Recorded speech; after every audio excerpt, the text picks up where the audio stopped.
Hello friends, तर AJ real stocks या आपल्या चॅनलवरती maintenance and repairs of structure या सब्जेक्टचा आपण युनिट 2 पाहत होता. तर या युनिट 2चा causes and detection of damage आज लेक्चर नंबर 4 आपण या ठिकाणी रेकॉर्ड करत आहे. सब्जेक्ट कोड आहे 22/2 sem 6 civil engineering I scheme civil and rural engineering and construction technology. तर unit number 2 causes and detection of damage. त्याच्यामध्ये इतके दिवस आपण काय पाहत होतो, तर फिजिकली डॅमेज डिटेक्शन कसं करायचं किंवा कुठल्या कुठल्या इन्स्ट्रुमेंट वापरायचे, कशा पद्धतीने फिजिकल इन्स्पेक्शन झालं पाहिजे, साईट व्हिजिट झाले पाहिजे, हे आपण पाहत होतो. आज आपण पाहणार आहोत अल्ट्रासॉनिक पल्स वेलॉसिटी टेस्ट. काय पाहतोय आपण, तर अल्ट्रासॉनिक पल्स वेलॉसिटी टेस्ट. आता अल्ट्रासॉनिक पल्स वेलॉसिटी टेस्ट म्हणजे काय, तर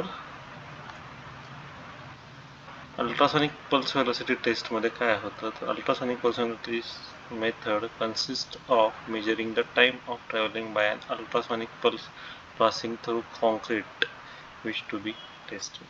म्हणजेच काय होतं की एखाद्या कॉन्क्रीटमधून जेव्हा आपण एखादी साऊंड वेव्ह पास करतो, जेव्हा एखाद्या प्रकारची वेव्ह पास करतो, त्यावेळी त्या वेव्हला कितपत ट्रॅव्हलिंगला टाईम लागतो हे मेजर करायसाठी आपण अल्ट्रासॉनिक पल्स वेलॉसिटी टेस्टचा वापर करतो. आता ह्याच्यातून काय कळतं हे आपण पुढे डिस्कस करणार आहोतच. The pulse generated circuit consist of electronic circuit for generating pulses and transducer for transforming this electronic pulses into mechanical energy corresponding to vibrating frequency in the range of 15 to 60 hertz. म्हणजेच काय की 50 ते 60 hertz इतक्या ह्याचं waves आपण transmit करतो, जेणेकरून ती वेव्ह त्याच्यामधून पास व्हायला किती टाइम लागतो हे आपल्याला मोजावं लागतं. In this method and ultrasonic pulse or wave travels through a known distance in the concrete and is received to the other end. आता हे कसं, तर समजा हा एक कॉलम आहे, एखादा कॉलम आहे, तर हा कॉलमची आपल्याला जाडी माहिती आहे, विड्थ माहीत असेल जी काय आहे ती आपण टेपनी जागेवर मेजर करू शकतो. समजा ही 500 आहे, 500 ही आहे. तर इकडं मी ट्रान्समीटर लावल्यावर, आता इथे या डायग्राममध्ये दाखवल्यावर आहे, इथे मी ट्रान्समीटर लिहिलं आहे. हा ट्रान्समीटर आहे, इथून काय होते वेव्ह पास केली जाते ह्याच्या थ्रू. आणि हा काय आहे, तर हा रिसिव्हर आहे. हा रिसिव्हर आहे, हा ट्रान्समीटर आहे. म्हणजेच काय, इथून वेव्ह पास झाली की ती इकडे येते आणि यातून त्रास होते. आता हा एबोनाइटची रॉड आहे. हा एबोनाइटचा रॉड इथं आपण कशासाठी दाखवलेला आहे, तर कॅलिब्रेशन करण्यासाठी. कशासाठी दाखवला आहे, कॅलिब्रेशन करण्यासाठी. म्हणजे ह्याच्यातून एक ठराविक वेव्हलेंथने जेव्हा तो पास होईल किंवा त्याला एक ठराविक टाईम लागेल, पॉईंट किंवा मायक्रो सेकंड्स किती, तेव्हाच आपण हे मशीन व्यवस्थित चालतंय असं बघतो आणि त्यानंतर हे आपण कॉन्क्रीटवरती अप्लाय करतो, कॉन्क्रीट सरफेसवरती. तर ह्याच्यातून मग काय केलं, ते ट्रान्समीटरमधून पास करून रिसिव्हरमध्ये पोहोचायला त्याला किती वेळ लागतो हे कॅल्क्युलेट करावं लागतं विथ रिस्पेक्ट टू विड्थ. बरोबर आहे का, सांगितलं विड्थ 500 आहे, आपण ही विड्थ काय करतो, तर साईटवर मोजू शकतो. आणि electronic timing circuit enable the measurement of transit pulse time, then path length between transducer divided by time of travel gives average velocity. हे काय करत येतं, ॲव्हरेज वेलॉसिटी आपल्याला देते. ही आहे त्याची एक बेस्ट रिप्रेझेंटेशन आहे, जे आता आपण ऐकलं त्या गोष्टीचं की काय होतं. हा काय आहे, हा समजा एखादं कॉन्क्रीटचा स्पेसिमन आहे, रादर तो बीम असेल, कॉलम असेल, स्लॅब असेल, बाकी काय राऊंड बीम, कसलाही प्रकारचा काय असेल हा असेल. तर इथं काय होईल, ह्या कॉन्क्रीट स्पेसिमनला जेव्हा मी लावतो, हे काय आहे, तर ही सगळी अशा पद्धतीची जोडणी असते. आता काय, pulse generator, time measuring circuit, receiver amplifier, time display unit, हे सगळं कशाला जोडलेलं आहे. पहिला काय आहे, पल्स जनरेटर. पल्स जनरेटर काय करतोय, पल्स सोडतो. ट्रान्समिटिंग ट्रान्सड्युसर झाला हा, म्हणजेच काय झालं, इथून ही वेव्ह अशी ट्रान्समिट आणि इथं रिसिव्ह झाली, रिसिव्ह म्हणून काय आली, ह्याच्या थ्रू इथं आली. ही काय झाली, तर ट्रान्समिट झालेली वेव्ह आहे, बरोबर का. ही वेव्ह ट्रान्समिट झाली आपली ह्याच्यातून, आणि जेव्हा ही वेव्ह ट्रान्समिट झाली तेव्हा ही रिसीव्ह व्हायला समजा किती लागले, 2 सेकंद लागले, 2 किती लागले सेकंद लागले. असं आपण काय करू शकतो, ग्राह्य धरू शकतो. समजा आता ह्याची लेंथ ॲव्हरेज आपण घेऊ 1 मीटर किंवा 100 सेंटीमीटर इतकं काय झालं ह्याच्यातून, आणि ह्याला समजा 2 सेकंद लागले. तर ह्याचा एक चार्ट सुद्धा आहे पुढं. तर मेन काय आहे ह्याच्यामध्ये, ट्रान्समिटिंग ट्रान्सड्युसर म्हणजेच काय पल्स जनरेट झाल्या, बरोबर. ह्या काय झाल्या, पल्स जनरेट झाल्या, ह्या पुढं रिसीव्ह झाल्या पाहिजे, तिथं रिसिव्हिंग ट्रान्सड्युसर, बरोबर आहे का. तर काय तो रिसिव्हर ॲम्प्लिफायर आहे. आता टाईम मेजरिंग सर्किट म्हणजेच काय की इथून पास झालेली एनर्जी, इथून पास झालेली वेव्ह इथं किती वेळात मला पोचते, हा टाईम मेजरिंग. आणि तो टाईम दिसला पाहिजे म्हणून काय तर टाईम डिस्प्ले युनिट, बरोबर आहे. हा पाथ लेंथ आपला 1 मीटर झालेला आहे आणि साधारण 2 सेकंडचा टाईम आपण घेतलेला आहे. आता परत आपण इथे येऊन बघू. हे बघा मी मगाशी सांगितलं तसं, this is transmitter, this is receiver. आणि ही जेव्हा आपण हे लावतोय त्या ठिकाणी काय लावतोय, तर एबोनाइट जेव्हा आपण इथे यूज करतोय तर कॅलिब्रेशन आहे तेव्हा 25.4 मायक्रोसेकंड्स, हे काय आहे तर मायक्रोसेकंड्स, इतका कमी वेळ लागतोय कशामधून पास व्हायला, तर एबोनाइटमधून पास व्हायला. म्हणजे ती शॉक वेव्ह असते, ती काय केली जाते, खूप जोरात पास केली जाते, तेव्हाच ती समोर रिसिव्हरला येऊन आपटते. मग आता ही ट्रान्समीटरमधनं येते, रिसिव्हरला आपटते, ह्याच्यावरून कॉन्क्रीटची स्ट्रेंथ मला कशी काय कळते. तर इथे हे जे एक्झाम्पल दिलं होतं त्याप्रमाणे तो जो टाईम लागतो, तर कधी कधी कसं असतं ह्याच्यामध्ये की वॉइड्स असतात. समजा हे कॉन्क्रीटच आहे आणि ह्या कॉन्क्रीटमध्ये इथं समजा असं हनीकॉम्बिंग झालं. पहिले आपण सळी काढू, एन्फोर्समेंट काढू, सळ काढायचा प्रयत्न करू आपण, किंवा सरळ आपण अशा पद्धतीने काढू.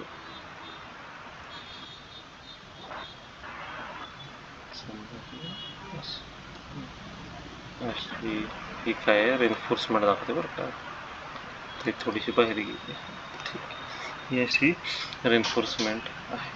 तर काय होईल जेव्हा ही वेव्ह आपण इथून सोडू ना, कॉन्क्रीट काय डेन्स मटेरियल आहे, पण स्टीलमधून काय होईल, आता समजा मी यातून जी वेव्ह सोडते ही कॉन्क्रीटमधून जास्त फास्ट ट्रॅव्हल करेल का स्टीलमधून जास्त फास्ट ट्रॅव्हल करेल, तर उत्तर आहे ऑब्विसली स्टीलमधून फास्ट ती क्रॉसिंग करेल. तर का ती स्टीलमधून जास्त वेगाने क्रॉसिंग करेल, तर स्टील हे म्हणजे आपण बघतो की कुठले म्युझिकल इन्स्ट्रुमेंट असतं ते कशापासून बनलेलं असतं, विणाच्या तारा वगैरे कशाच्या असतात, तर मेटलच्या बनलेल्या असतात. फोनच्या वायर कशाच्या बनलेल्या असतात, तर त्या मेटलच्या बनलेल्या असतात. का, तर मेटलमधून कंपनं जी पास होतात त्याच्यातून ते वेव्ह काय होती, लवकर पास होते. असं त्याच्या मागचं काय येतो एक, आता त्याच्या मागचा तो एक उद्देश आहे की काय होतं नक्की. तर काय होतं की जर समजा तिथं स्टील आलं तर ते खूप जोरात ट्रान्सफर होतं. आता दुसरं एक आपण एक्झाम्पल घेऊ, समजा हनीकॉम्बिंग ह्या प्रकाराचं. समजा इथं असं हनीकॉम्बिंग आहे, हा जो पॅच आहे असं इथे एक पॅच काढतो मी, इथे एक पॅच आहे आणि इथे एक पॅच. ह्या पॅचमध्ये ऑब्विसली काय हवा आहे, हे हनीकॉम्बिंग आहे, HCO. या ठिकाणी काय झालं, हनीकॉम्बिंग झालेलं आहे असं समजू. तर हनीकॉम्बिंग झाल्यामुळे काय झालं की ती पोकळ निर्माण झाली, ही काय झालेली पोकळी निर्माण झालेली आहे. आणि जेव्हा त्या ठिकाणी पोकळी निर्माण होती तर तेव्हा काय होईल, इकडून जी वेव्ह ट्रान्सफर होईल, आता आपलं काय म्हणतो की डेन्स मीडियम म्हणजे जर सगळं मटेरियल हे असेल तर फास्ट जाईल, बरोबर आहे का, डेन्स मीडियममध्ये ती फास्ट जाईल. पण जेव्हा हे सगळं पोकळ आहे त्यावेळी काय होईल, इथं येऊन ती वेव्ह स्लो ट्रान्झिट काय करेल, ती वेव्ह स्लो ट्रान्झिट करेल, परत ती फास्ट वेनी ट्रान्समिट होईल,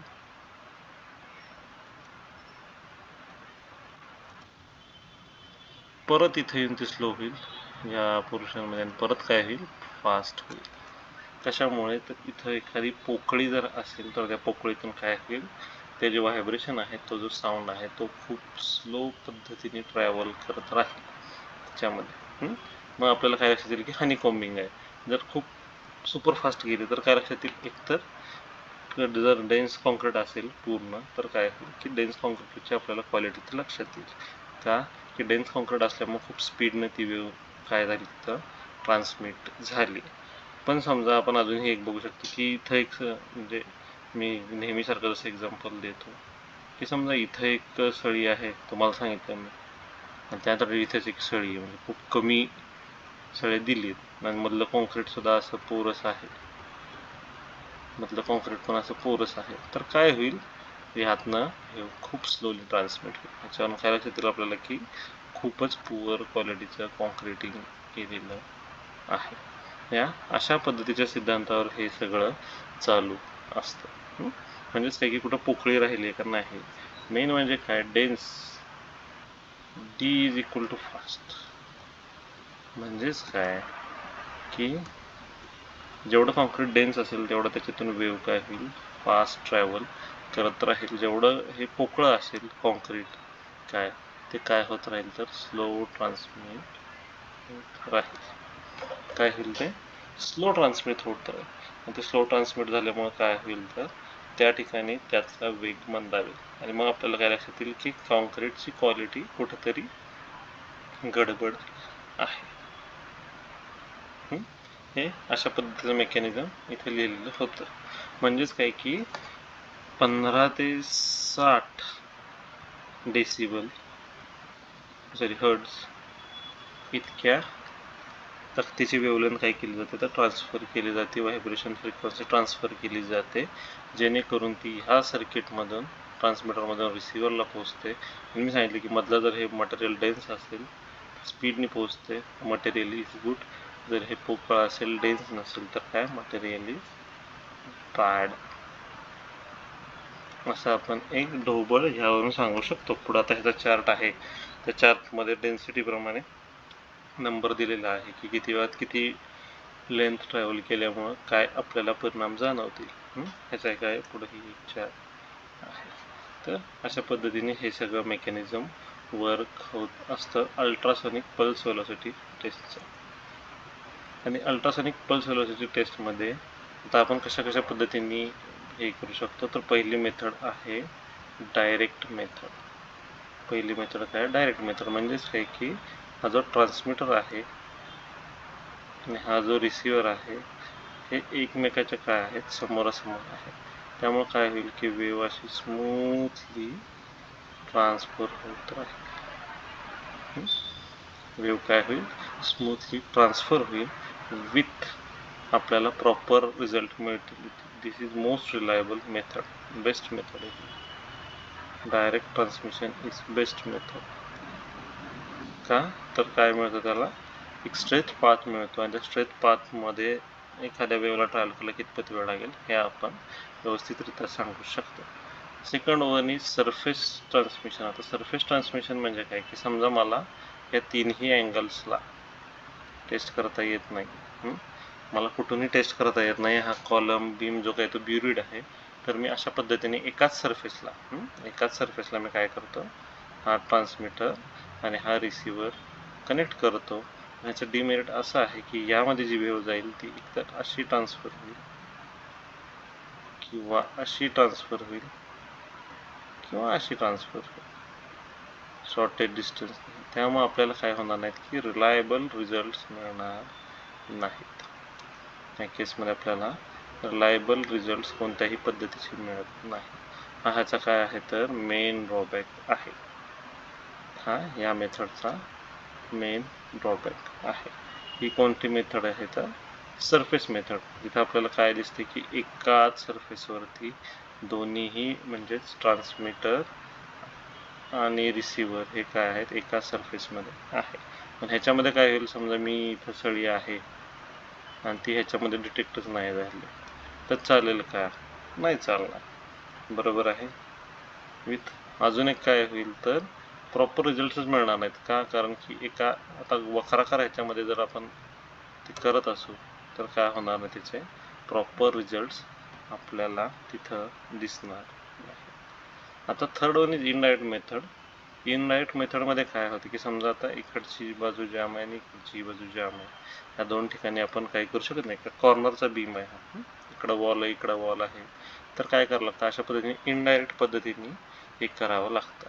आता ह्याच्यामध्ये कशी वेव्ह ट्रॅव्हल करेल, तर वेव्ह अशी अशी ट्रॅव्हल करेल, बरोबर आहे का. वेव्ह कशी ट्रान्सफर करेल, अशी करेल, अशी कर्वमध्ये करेल, आपण काही सांगू शकत नाही. जर ऑप्शन नसेल तर आपण ह्या दोन मेथड वापरतो, अदरवाईज ही काय आहे, ही बेस्ट मेथड आहे. पण इनडायरेक्ट मेथडचं काय सांगितलं मी, जर दोन्ही बाजूला जागा नसतील तर ह्या दोन बाजूला काय होईल, आपल्याला टेस्ट कराव्या लागतील. पण याही केसमध्ये आपण काय म्हणतोय की ही जी काय वेव्ह ट्रान्सफर होईल ती प्रॉपरली एक पाथ पकडणार नाही. आता इथं आपण कसं पकडत होतो, मागच्या डायग्राममध्ये जेव्हा बघितलं होतं आपण, दिस इज पाथ लेंथ, बरोबर आहे का. ह्या पाथ लेंथमध्ये एखाद्या कशी ती ट्रॅव्हल करते हे आपण पाहत होतो. एका ठराविक मापाच्या पाथ लेंथमधून ती कशी जाईल हे आपण पाहत होतो. पण आता इथं बघितलं तर ह्या दोन्हीचा पाथ काय झाला, तर ही पाथची लेंथ झाली ह्याच्यामध्ये. पेन घेऊ, पेनाचा कलर चेंज करू आपण, इथं नाही ऑप्शन, हां. तर ही पाथ लेंथ काय होईल, तर ही पाथ लेंथ होईल ह्याच्यामध्ये, बरोबर. ह्याच्यामध्ये काय पाथ लेंथ होईल, तर ही अख्खी ह्याच्यामध्ये पाथ लेंथ होईल. आणि आता ह्याच्यामध्ये ती कशी घेणार, तर हा कॉर्नर टू हा. पण ही बरोबर येईल का, नाही येणार का, कारण की ही वेव्ह अशी येऊन अशी एल शेपमध्ये वळेल, किंवा असंही जाईल आणि पुन्हा अशी ही ती वेव्ह येऊ शकते, बरोबर आहे की काय, पूर्ण ट्रॅव्हल करेल, इथून नाही बाहेर पडता ती इकडं रिव्हर्ट होईल. अशा 3 पद्धतीने आपण मेजरमेंट घेऊ शकतो अल्ट्रासोनिक पल्स वेलोसिटी टेस्टमध्ये. हे काय तर बेसिक प्रिन्सिपल्स आहेत. सगळ्यात बेस्ट मेथड कोणती आहे, तर डायरेक्ट ट्रान्समिशन ही सगळ्यात बेस्ट मेथड आहे, कारण ह्याच्यामध्ये पाथ लेंथ आपल्याला व्यवस्थित मेजर करता येते, प्रॉपर रिझल्ट्स आपल्याला ह्यामध्ये मिळत राहतात. सरफेस ट्रान्समिशनमध्ये ते मिळत नाहीत, कारण की दोन्ही जे काही हे ते एकाच सरफेसला असतात. इनडायरेक्ट ट्रान्समिशनमध्ये काय होतं की जी लेंथ असते ती प्रॉपर आपल्याला मिळत नाही, त्यामुळे आपण हे नाही सांगू शकत की रिव्हर्टेड आहेत त्या व्ह्यूज ऑर स्पेसिफिक त्यांनी एखादं अंतर गाठलेलं आहे. अशा पद्धतीच्या काय आहेत ह्या 3 मेथड आहेत. तर परत आपण रिवाईज करू यामध्ये. तर काय असतं, हा असतो पल्स जनरेटर. पल्स जनरेटरमधून जनरेट झालेला पल्स कुठं जातो, तर रिसिव्हिंग ट्रान्सड्युसरकडे जातो, रिसिव्हिंग ॲम्प्लिफायरकडे जातो. ह्या दोन्हीचं मध्य हा टाईम मेजरिंग सर्किट असतो, कारण की इथून ही वेव्ह ट्रॅव्हल करायला किती वेळ लावते हे आपल्याला बघणं जास्त श्रेयस्कर असतं. अशा पद्धतीने ही मशीन दिसते. इथं हे जे काय ही एबोनेटची दांडी आहे, हे कशासाठी, तर मशीनच्या कॅलिब्रेशनसाठी वापरलेली असते. हा ट्रान्समीटर आहे, यातून 15 ते 60 हर्ट्ज इतक्या तीव्रतेची काही वेव्हलेंथ काही फेकली जाते, जी रिसिव्हरपर्यंत येते. आता इथं मध्ये आपण कॉन्क्रीट ठेवून टेन्स करतो, तर मी काय सांगितलं तुम्हाला, व्हॉट इज बेस्ट,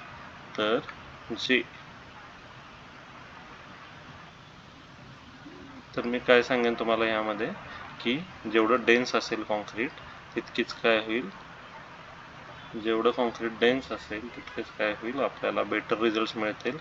जर नसेल तर काय होईल, पुअर रिझल्ट्स मिळतील, बरोबर. जेवढी लेंथ क्रॉस करायला जास्त टाईम लागेल तेवढी खराब, आणि जेवढी फास्ट जाईल तेवढी डेन्सिटी चांगली. ह्या प्रिन्सिपलवर हा सगळा एक्सपेरिमेंट अवलंबून आहे. ते एबोनाइटचे रिझल्ट्स होते, तर हे मी स्वतः टेस्ट बघितलेली आहे, ऑब्झर्व केलेली आहे, आणि ऑन फील्डसुद्धा हे टेस्ट मी प्रॅक्टिकल केलेलं आहे. त्यामुळे हे तिथलेच फोटो आहेत, त्यामध्ये दिसतंय आपल्याला की हे 25.4 मायक्रोसेकंड इतका वेळ ह्या एबोनाइटच्या दांडीमधून पास व्हायसाठी लागलेला आहे. मग असेच आपण कॉन्क्रीटला गेले होते. तर नेक्स्ट चॅप्टरमध्ये, म्हणजेच नेक्स्ट लेक्चरमध्ये आपण जाणून घेऊया की कशा पद्धतीनं हे जे काही आपण केलेलं आहे तो एक्सपेरिमेंट कसा ऑन साईट करायचा आणि कसे जास्तीत जास्त बेटर रिझल्ट्स मिळवायचे हे आपण आपल्या पुढच्या लेक्चरमध्ये पाहणार आहोत. तोपर्यंत थँक्यू. आणि जर आपलं लेक्चर आवडत असेल तर मॅक्स टू मॅक्स तुमच्या फ्रेंड्सना, कलिग्सला हे लेक्चर तुम्ही ट्रान्सफर करा. याच्यामधून बरेचसे थेअरी ॲज वेल ॲज प्रॅक्टिकल नॉलेजसुद्धा तुम्हाला मिळत राहील. ठीक आहे. Thank you friends. Please like, share and subscribe.